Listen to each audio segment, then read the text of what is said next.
салом алайкум дӯстони азиз, хуш омадем ба канали мо. ҳатман обуна шуда лайк монед.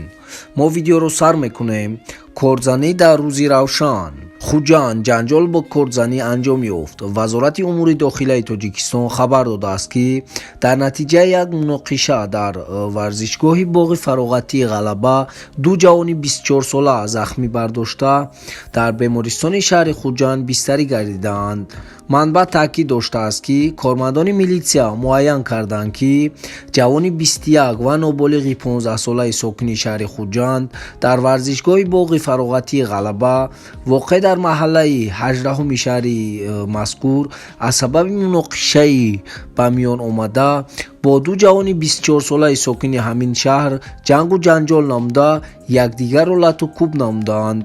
Сипас ноболиғи 15-сола бо корд як маротиба ба шиками ҷавони 24-сола задааст.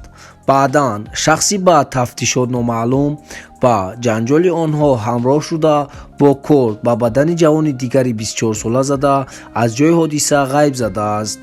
таъкид доштааст манбаъ зикр намудааст ки дар натиҷа номурдагон ҷароҳати ҷисмонӣ бардошта дар беморхона бистарӣ гардиданд.